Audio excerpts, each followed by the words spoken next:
Moving on po tayo, what is apologetics? So apologetics is a discipline of rationally explaining and defending the Christian faith. So basically, if I'm not mistaken ho, no, may mga background na naman kayo or somehow alam niyo na yung word na apologetics, no. So simply, apologetics means a defense of faith. Ibig pong sabihin, ipinagtatanggol natin yung ating pananampalataya para sa iba. At alam niyo ho, ang nakakalungkot ho lang dito minsan same belief, same belief ho natin, pero minsan sila pa yung nakaka-argue natin. Sila pa yung nakakalaban natin. You know the reason? Because we have different denominations, such as iba evangelical, iba Pentecostal, iba Baptist, or iba Reform, no? But actually, we are almost the same. Kaya lang ang nangyayari sa atin, minsan nagkakaroon tayo ng baragan kasi pinagtatanggol natin yung faith natin as a Christian faith, as a Christian faith. Pero actually, hindi natin sila kalaban eh. Sila'y kampi natin. Because the basic doctrine of Christianity, we are one. Itong mga ito. Nagkaroon lang ng mga different practices, different traditions, different cultures, and somehow interpretation of minor doctrines of Christianity, but it doesn't mean na kalaban natin sila. Kaya lang alam nyo minsan na nakakalungkot dito sa part na to, pag may nakita tayo sa kanila na isang practice na mali, tapos yung tingin natin na practice natin ay tama, ang ginagawa natin, kinakalaban na natin sila. Kumbaga, pinapatunayan natin sa kanila na tayo yung tama. But actually, hindi naman talaga dapat natin gawin yun, na patunayan sa kanila na tayo yung tama kasi as we all know, we are one naman. We are one naman, So kanino natin dapat i-defend ang faith? Kanino natin dapat pinagtatanggol yung pananampalataya natin? Of course, dun sa mga tao, sa grupo ng mga tao na different teachings, different doctrine pagdating sa major. Just like for example, the Trinity, the divinity of Christ, Bible as infallible and inerrant word of God. Yan.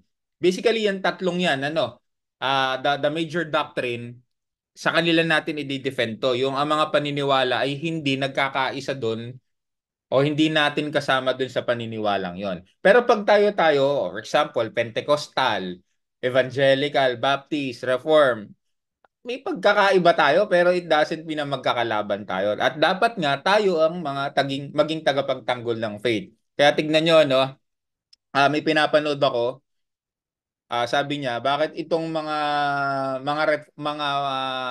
Protestant na to, sila mismo nagkakaroon ng labanan. Sila mismo nagkakaroon ng pagtatalo-talo. Samantalang itong grupo nila, hindi sila nagkakaroon ng pagtatalo-talo. So isa po 'yan sa pag napag-aralan natin or somehow naintindihan natin yung apologetics. Nagkaroon tayo ng depth understanding when it comes to apologetics. Alam niyo ho, mababawasan yung debate natin sa same faith natin. At i-debate natin or papatunayan natin yung faith natin dun sa mga tao talaga na hindi naniniwala primarily kay Kristo. Hindi naniniwala na ang Bible ay salita ng Diyos. Hindi naniniwala sa Blessed Trinity. So sa kanila po natin ipagtanggol yung pananampalataya natin, yung mga tao yon. So the word apologia, which literally means to give a reason or defense. So ibig kong sabihin ng apologia or apologetics, nagbibigay tayo ng reason. Ano? Kaya lang minsan ang nangyari sa atin, hindi na reason. Minsan na-box tayo sa experience. Puro karanasan. Ito na-experience ko, ito na-experience ko. Alam nyo ho, yung experience, subjective ho kasi yan. Pag sinabi yung subjective, maaaring yung karanasan ay hindi mangyari sa'yo, maaaring mangyari sa iba.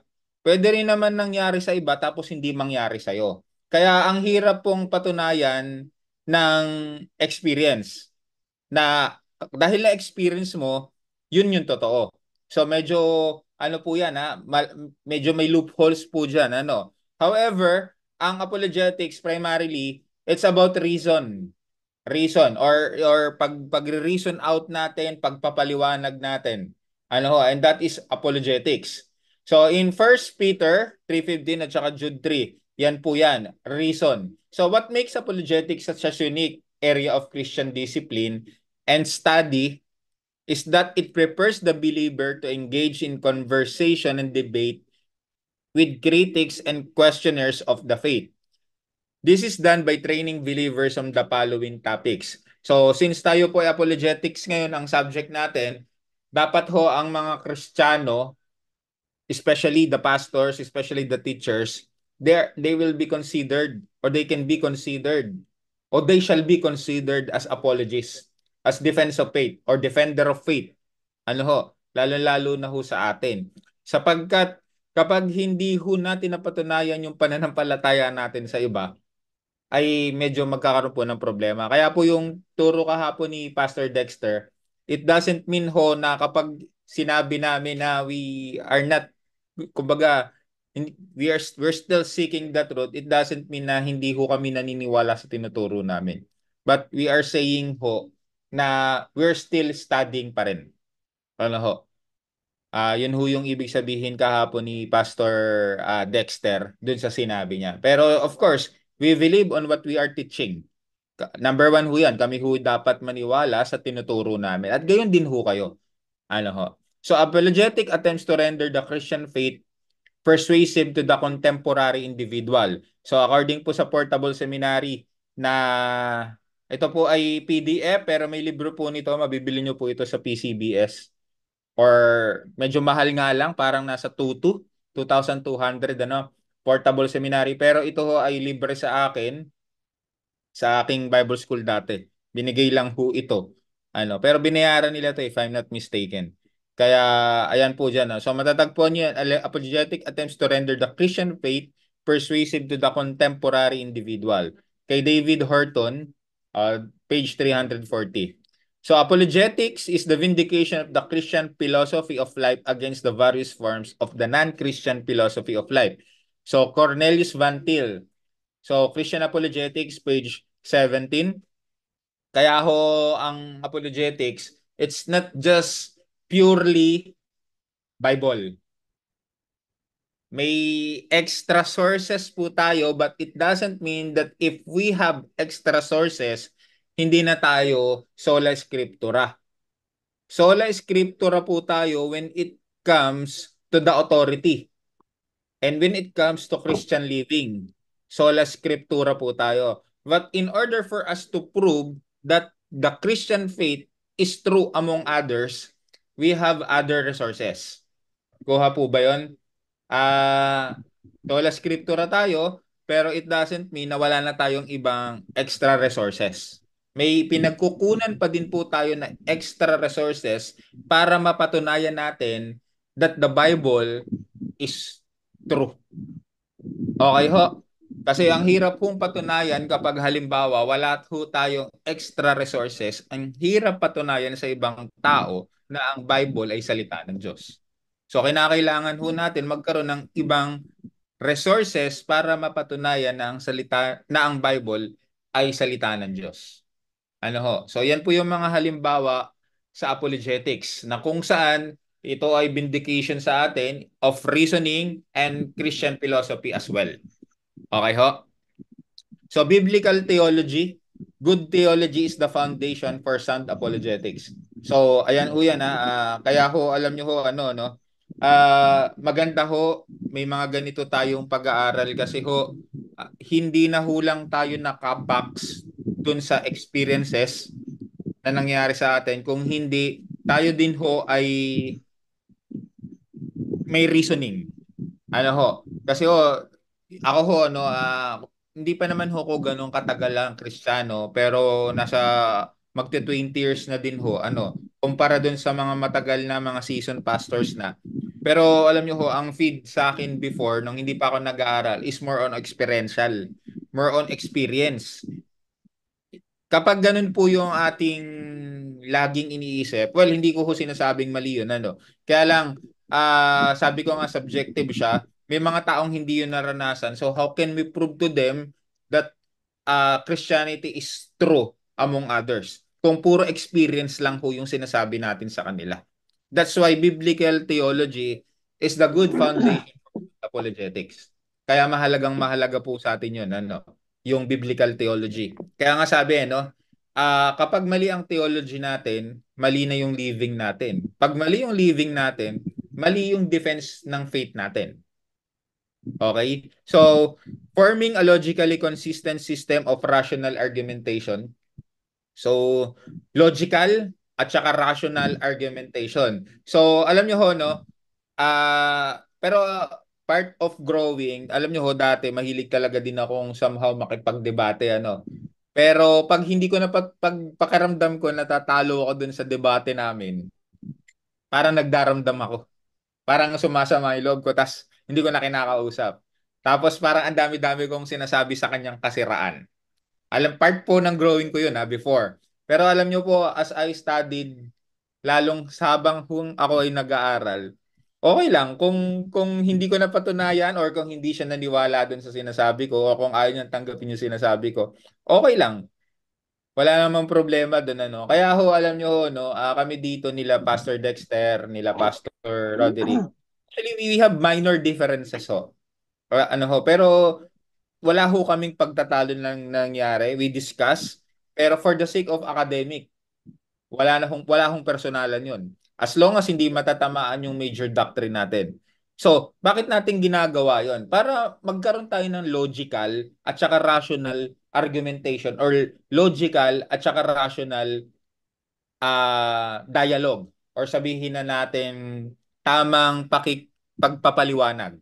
Ano? So it is part ng apologetics. Ano pa? Training on how to identify the inconsistencies in opposing arguments. So ito ho, dapat ho ma-identify natin, alam nyo sa next part, ano, maybe next week, mapapag-aralan natin dito yung different somehow fallacies or argumentation fallacies or somehow mga logical fallacies. Ano ho? Yung mga ad hominem, strawman, kasi minsan no, sa pakikipag-usap natin, pag sobrang tayo passionate ipagtanggol yung pananampalataya natin, minsan yung kausap natin, tinitira natin sila personal. Ano, paano ko maniniwala sa'yo? Ganyan naman yung pamumuhay mo. So may mga ganun pong part din ako naririnig at somehow na experience, ano. Pero sa apologetics ho, that is purely dialogue, purely rational and logical argumentation. Okay? So part ho to, no, sa apologetics, masasanay ho tayo dito. Pero alam nyo po sa apologetics, hindi ko ho ito matuturo fully kasi ho kinakailangan ho natin dito ng self-study talaga. Okay? But ganun pa man, kahit pa paano bibigyan natin yung bawat isa dito ng basic. Although baka yung iba sa inyo dito may basic na ng apologetics, ano. So, understanding and defining your worldview. So, minsan ho kasi tayo, no, may mga worldview tayo. Ako na sa Bible School, may tinatawag, may subject ho kami.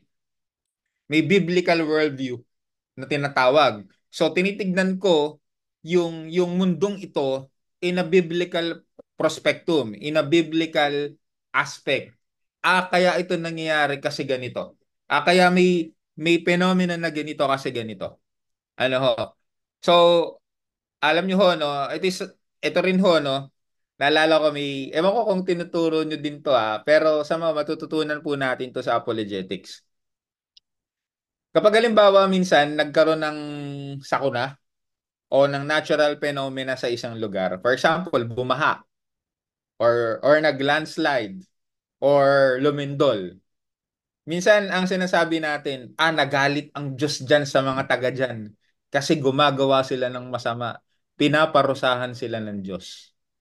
Tapos ang gagawin natin, magko-quote pa tayo ng historical account sa Bible. 'Di ba ho?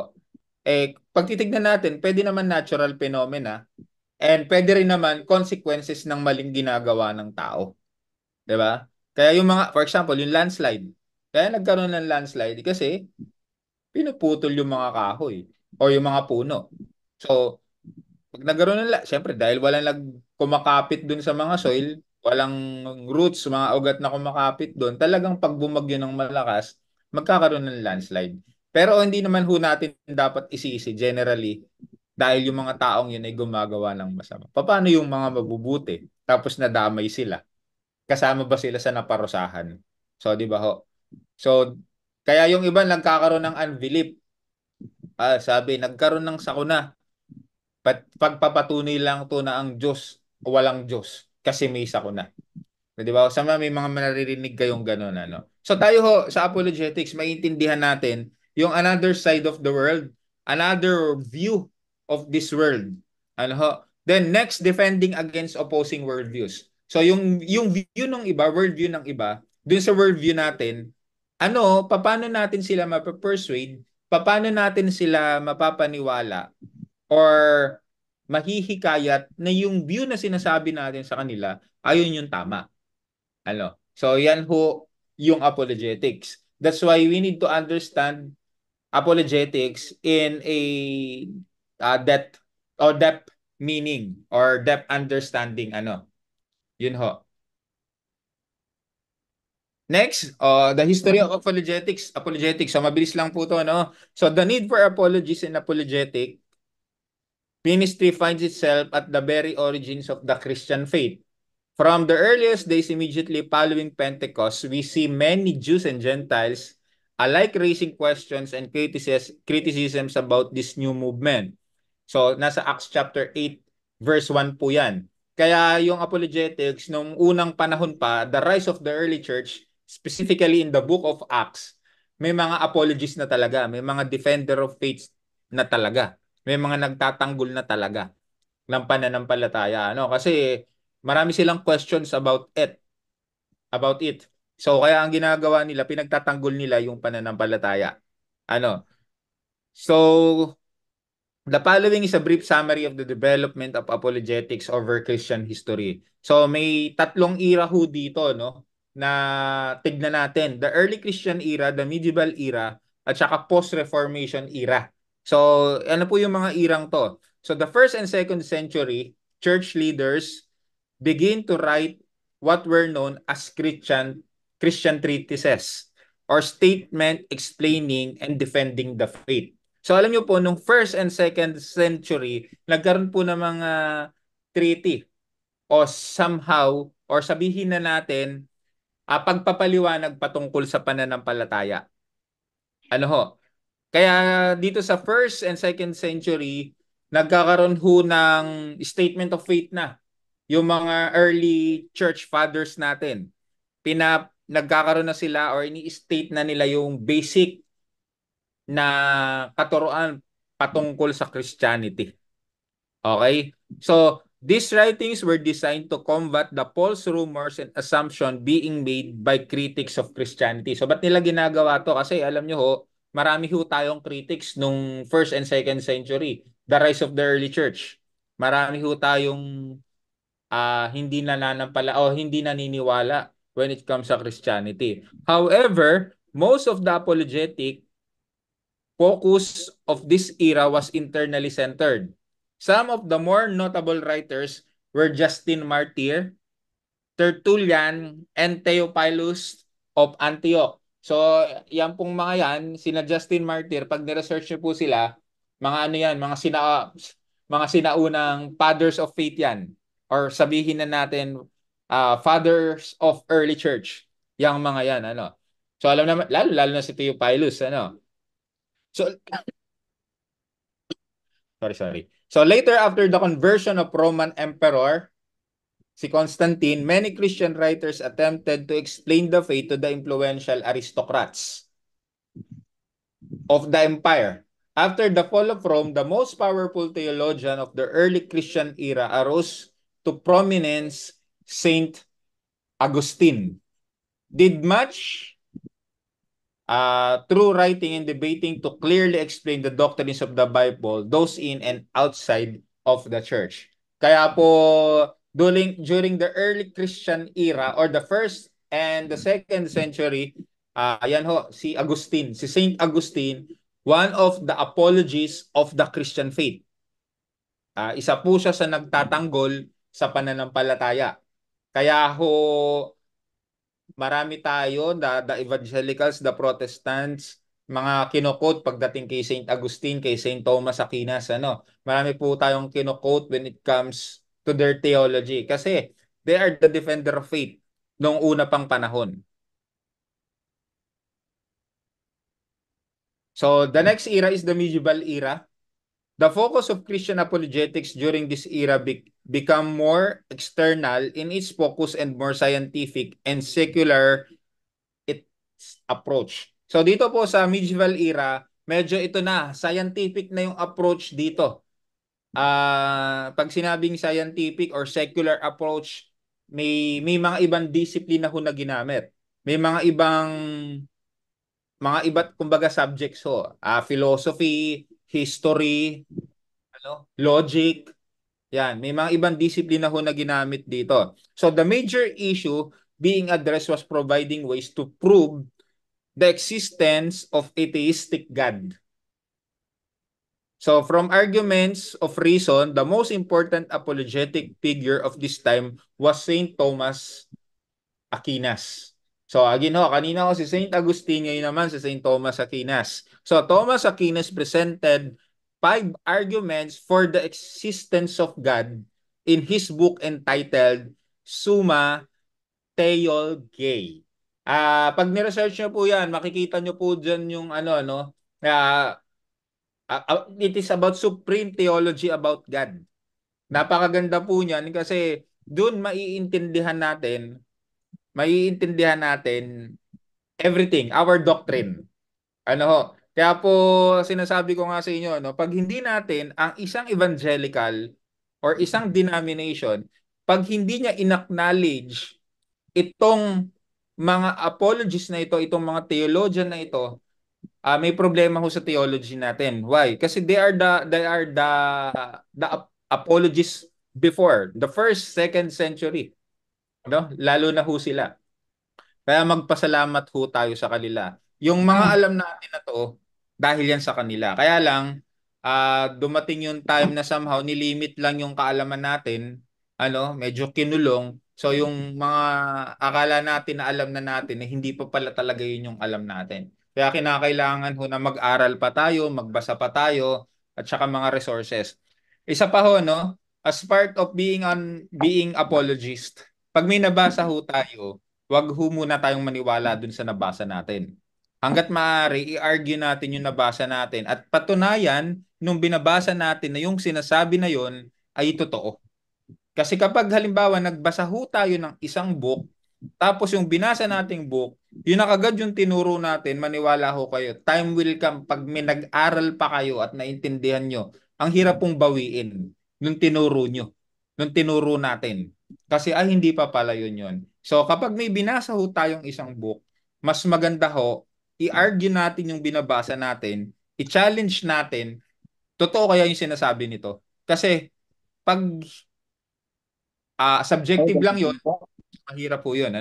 So tayo ho mismo na ng mga readers, patunayan natin na yung sinasabi nung binabasa natin, nung sinasabi nung gumawa nung binabasa natin, ay yun talaga yun. Kasi pag hindi na patunayan, yun ho magkakaproblema. Inulit ko po, ang hirap pong bawiin kapag itinuro na, lalo na ho sa ating humahawak ng congregation.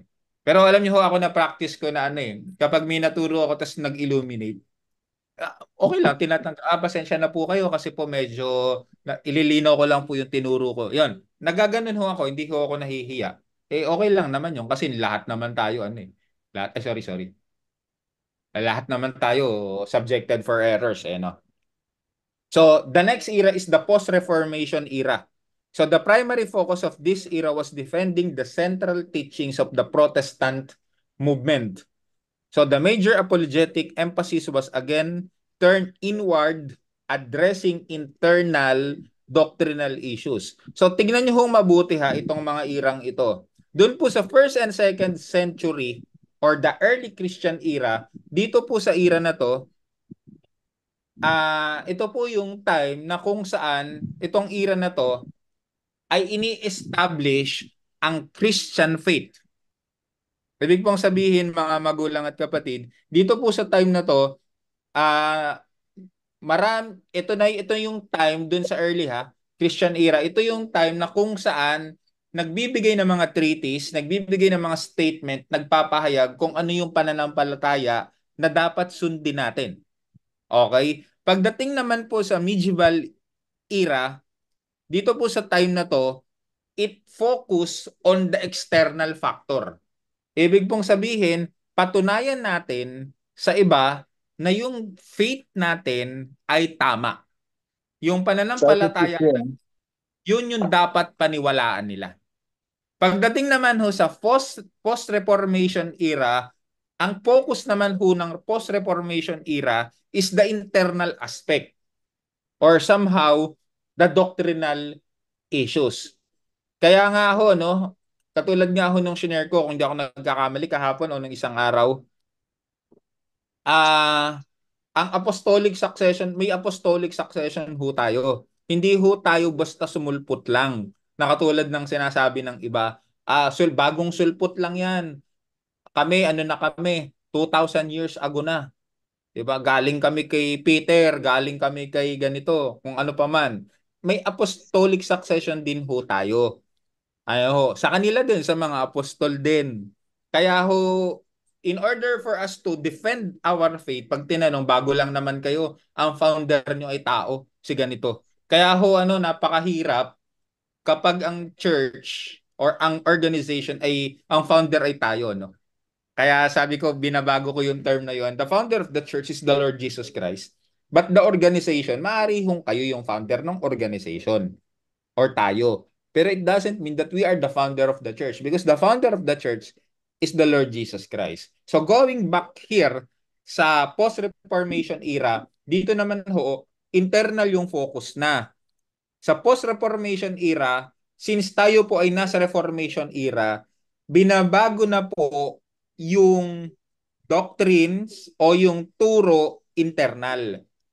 Ano pong reason? Kasi dun sa medieval era, ang focus natin is the external factor dahil po ang focus ng mga fathers of faith ay external factor. Ang nangyayari po, talagang by hook o by crook ang turo. Maniwala ka dito, maniwala ka sa ganito, siya lang yung nagsasabi ng tama. Kaya ho dito sa medieval era, actually nagsimula naman ito dito talaga yung the infallibility of the Pope. Sa medieval era po 'yan, bakit nandoon? Kasi kailangan ipalabas ng mga fathers of faith na ang Pope ay hindi nagkakamali para ang lahat ng tao maniwala nung panahon na 'yon. Ano ho? Kasi wala naman masyado nakapag-aral noon, na nakakapag-aral lang noon kalimitan mga Greeks.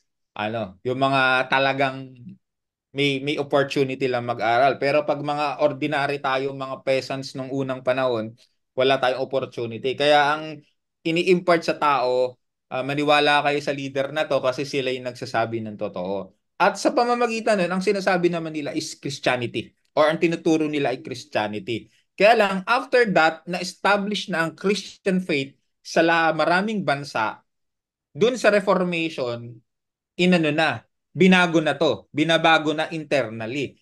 Kasi anong nangyari, nagkakaroon na ng abuse. Inaabuso na. Pag hindi ka naniwala sa akin, mapapahama ka. Pag hindi ka nagbigay, ganito mangyayari sa'yo, mapaparusahan ka. Kung gusto mong maligtas ka, magbayad ka. Kung gusto mong magkaroon ka ng mapunta ka sa langit, sa heaven, magbigay ka sa amin, mag-donate ka sa amin. So on and so forth. Kaya dun sa post-reformation, ang focus nila is the internal doctrinal issues. Na kung saan, dito ho, ang influencers po majority dito is si Calvin or noted influencers of this era are John Calvin and Martin Luther. So the Reformation was founded on what later became known as the Five Solas, which literally means alone. So sila po yung mga influencers nung panahon na to, na era na to, the post-Reformation era. Hindi po ito pre-Reformation o hindi ito Reformation na era, post-Reformation era.